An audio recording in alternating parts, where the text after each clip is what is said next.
기독교 강요 3권 제18장 9번째. 율법이 무엇인지를 환기시켜 행위의 의로부터 도망쳐 믿음으로써 그리스도를 도피처로 삼게 하심. 나는 어리석은 서르본 학자들이 오늘날 아무 근거도 없이 성경을 난도질하며 우리에게 내던지는 성경 구절들을 손에 잡히는 대로 일일이 다 다루기를 원치 않는다. 그중 어떤 것들은 너무나 얼토당토 않아서 내가 먼저 바보 취급을 당하지 않고서는 마땅히 언급조차 할 수 없을 지경이기 때문이다. 나는 그들이 놀랍도록 즐겁게 여기는 그리스도의 말씀을 설명하는 것으로 이 논의를 끝내고자 한다. 그리스도는 구원을 위하여 필요한 것이 무엇인지를 묻는 율법사에게 네가 생명에 들어가려면 계명들을 지키라 라고 대답하신다. 은혜의 조성자이신 그리스도 자신이 하나님의 나라를 얻으려면 계명을 지켜야 한다고 명령하고 계시므로 우리가 무엇을 더 원하겠느냐고 그들은 묻는다. 그리스도가 자기가 다루어야 할 자들이 누구인지 미리 아시고 그들에게 맞추셔서 대답하셨다는 것이 마치 분명하지 않기라도 하듯이 이 율법 교사는 여기에서 복을 얻는 방법에 대해서 묻고 있다. 실상 단지 그것이 그치지 않고 무엇을 행해야 사람들이 그 복에 이룰 수 있는지 묻고 있는 것이다. 주님은 말하는 자의 신분과 질문 자체를 헤아리시고 이렇게 답하고자 마음먹으셨다. 그 율법사는 율법적 의에 설복되어 깊이 젖어 있었기 때문에 행위에 대한 확신으로 눈이 멀게 되었다. 그래서 구원에 이르기 위하여 준비해야 할 의의 행위가 무엇인지 이 한 가지 질문만을 한 것이다. 이에 비추어 볼 때 주님이 그 율법사를 그 속의 의를 절대적으로 비추는 거울이 있는 율법으로 되돌려 보내신 것은 타당하다. 우리 역시 행위에서 생명을 찾고자 하는 사람은 이 계명들을 지켜야 한다고 분명한 목소리로 선포한다.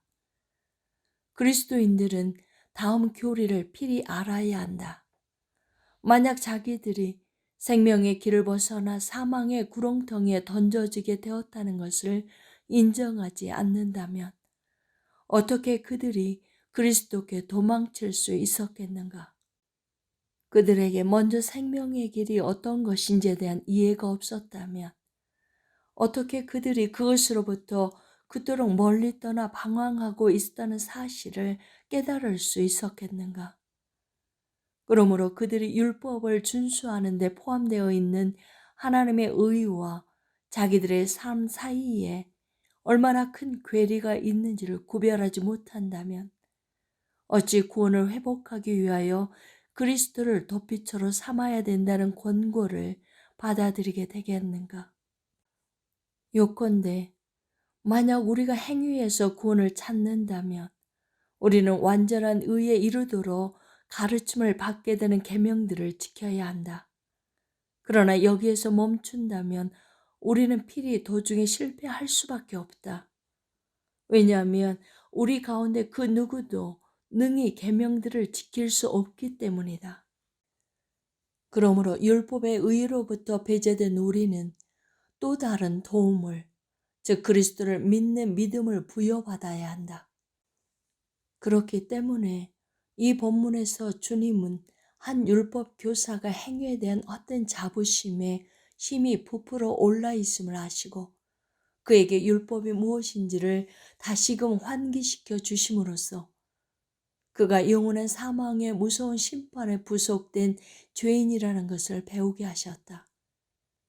그러나 이러한 지식으로 인하여 이미 겸손하게 된 다른 사람들에게는 율법에 대한 일체 언급 없이 다음과 같은 은혜의 약속으로 위로하셨다. 수고하고 무거운 짐진 자들아 다 내게로 오라. 내가 너희를 쉬게 하리라. 그리하면 너희 마음이 쉼을 얻으리라. 10번째. 선행과 악행을 구별하는 논법으로 의와 불의를 판단할 수 없음. 성경을 뒤엎는 데 지친 그들은 끝내는 지어낸 교묘한 말들과 계변들에 의존한다. 그들은 어떤 본문들에서 믿음이 일이라고 불리는 것을 빌미로 삼아 생트집을 부린다. 이에 근거해서 그들은 우리가 무모하게도 믿음과 행위를 서로 배치시킨다고 추론한다. 그들은 마치 믿음이 하나님의 뜻에 대한 순종인 한에 있어서 그 자체의 공로로 우리에게 의가 되기라도 하듯이 주장한다. 그러나 믿음은 하나님의 자비를 포용함으로써 우리의 마음에 그리스도 의를 인치는 것으로서 복음의 선포 가운데 우리에게 부여되는 자비에 의해 이루어진다. 나는 그들의 모든 어리석음을 일일이 다 지워내고자 시간을 허비할 마음이 없다. 독자들이 이를 너그럽게 받아주기를 바란다. 왜냐하면 그들의 무능함으로 인하여 그것들은 어떤 외부의 충격 없이도 스스로 분쇄되고 말 것이기 때문이다.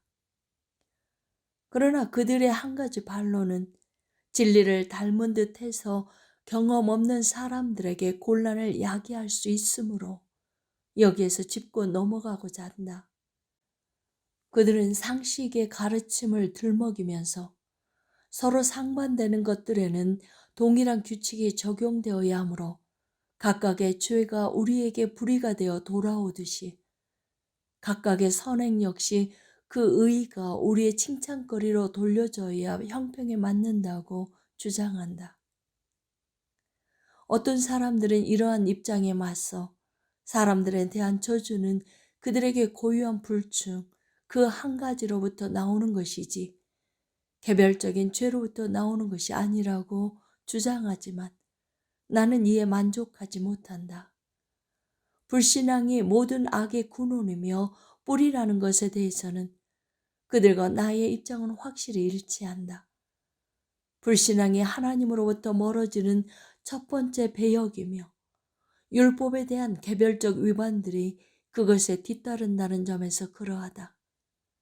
그러나 선행과 악행을 식별할 때 사용하던 논법을 동일하게 적용하여 의와 불의를 판단하는 태도를 보인다는 점에 있어서 그들의 입장은 나의 입장과 결코 하나가 될 수 없다.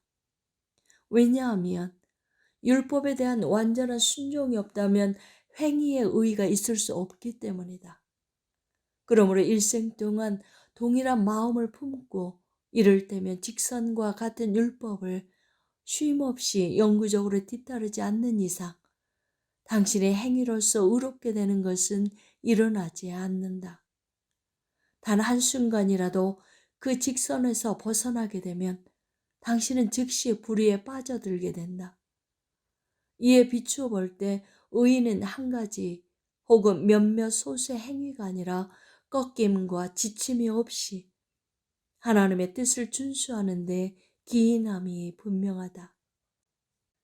그러나 불의를 판단하는 법칙은 아주 많이 다르다. 왜냐하면 음행하는 자나 도둑질하는 자는 한 가지 범법으로도 하나님의 어미를 거스르기 때문에 사망의 죄책을 지닌 범죄자가 된다.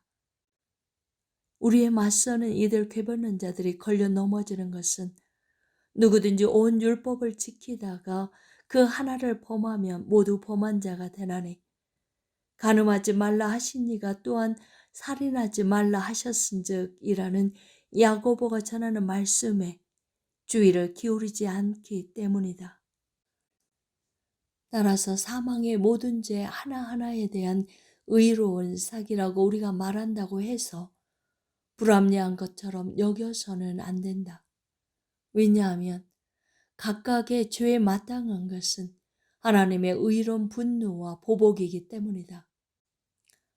그러나 만약 당신이 우리와 배치되는 입장에 서서 사람이 자기의 많은 죄들로 인해서 하나님의 진노를 받는 것이 마땅하나 한 가지의 선행으로서 하나님과 화목하게 될 수 있다는 결론에 이르게 된다면 당신은 멍청한 추론자에 불과할 것이다.